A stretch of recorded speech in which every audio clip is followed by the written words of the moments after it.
छत्रपती संभाजीनगरच्या कन्नडमध्ये फसवणूक करून लाडकी बहीण योजनेचे पैसे लाटण्याचा प्रयत्न करण्यात आला आहे।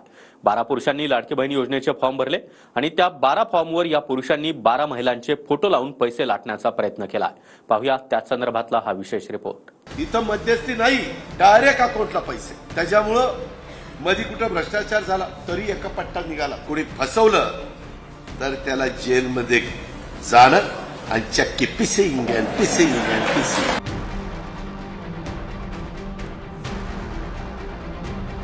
संभाजीनगरच्या कन्नडमध्ये लाडकी बहीण योजनेचा लाभ घेण्यासाठी चुकीच्या पद्धतीने अर्ज सादर केल्याचा धक्कादायक प्रकार समोर आलाय। 12 भावांनी लाडकी बहीण योजनेच्या फॉर्मवर महिलांचे फोटो लावून फॉर्म भरल्याचं उघडकीस आले। दरम्यान या प्रकरणी संबंधित व्यक्तींवर कारवाई करण्याचा प्रस्ताव सादर करण्यात आलाय। माझी लाडकी बहीण या योजनेअंतर्गत 12 पुरुषांचे अर्ज आलेले आपल्याला आढळून आले होते। ते CDPOच्या स्तरावर इनिशियल स्क्रुटिनीमध्येच ते लक्षात आले आणि तिथूनच ते रिजेक्ट झालेले आहेत। त्यामुळे त्यांना पुढे अप्रूव्हल आणि लाभ देण्याचा प्रश्नच उद्भवत नाही। आम्ही परत आमच्या यंत्रणांना सूचना देतोय की यामध्ये जे अर्जांचं व्हेरिफिकेशन आहे ते व्यवस्थित करावं, काळजीपूर्वक करावं आणि जर अशा काही घटना उघडकीस येत असतील तर त्यावर तात्काळ आम्हाला रिपोर्टिंग करावं। आता हे आधार कार्ड बघा। हे आधार कार्ड अल्तमश अलियरखा पठाण नावाच्या तरुणाचं आहे। या तरुणानं लाडकी बहीण योजनेचा फॉर्म भरलाय। फॉर्मवर नाव सदर तरुणाचं आणि फोटो मात्र एका महिलेचा। तसंच फॉर्मवर नाव आणि आधार नंबर देखील सारखाच। अशाच प्रकारे अजून 11 फॉर्म भरल्याचं कन्नडमध्ये समोर आलंय।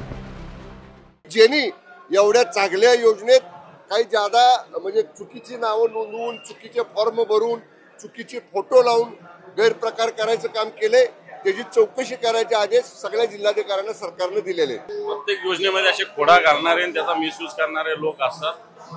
सरकारने योजनेची अंमलबजावणी करत असताना बारकाईनं ज्या खरोखर बहिणींना आवश्यकता आहे त्यांनाच मिळालं पाहिजे। याचा 1 रुपया सुद्धा इकडे तिकडे गेला नाही। शेवटी हा जनतेच्या करातला पैसा आहे। जनतेला आपण विकासापासून दूर ठेवत देणारा पैसा आहे।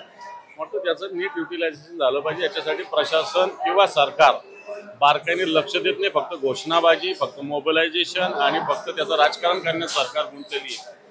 दरम्यान काही दिवसांपूर्वी साताऱ्यात देखील एका व्यक्तीने लाडकी बहीण योजनेत गैरप्रकार करत सरकारला चुना लावला होता। घरी बसून खोटी कागदपत्र देऊन साताऱ्यातील एका महाभागानं 78,000 रुपये लाटले होते। लाडकी बहीण योजनेत गैरप्रकार 78,000 लाटले।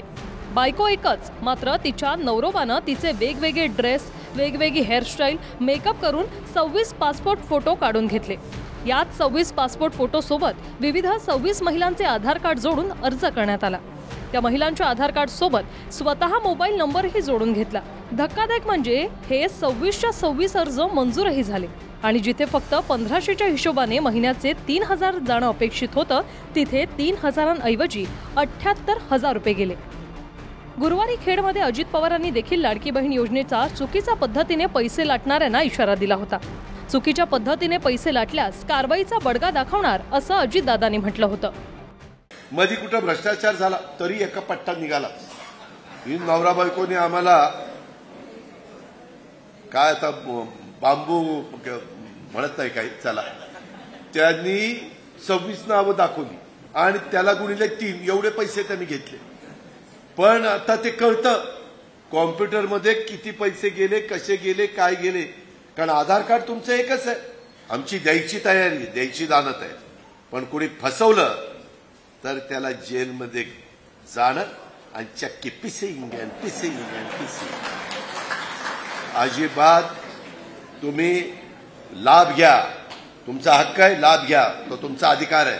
पण तुमची ऐपत असताना तुम्ही जर असं करायला लागला तर मग आम्हाला पण कायद्याचा बडगा दाखवावा लागेल। यवतमाळ, सातारा आणि संभाजीनगरच्या कन्नडमध्ये लाडकी बहीण योजनेत गैरप्रकार करण्यात आल्याचं समोर आलंय।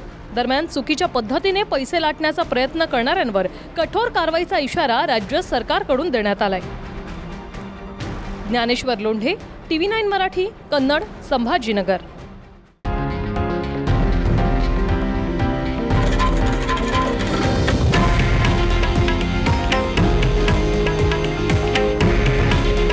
हे आहे देशातील नंबर 1 न्यूज नेटवर्क आणि आपण पाहत आहात TV9 मराठी। काळजी तुमची, हित महाराष्ट्राचं।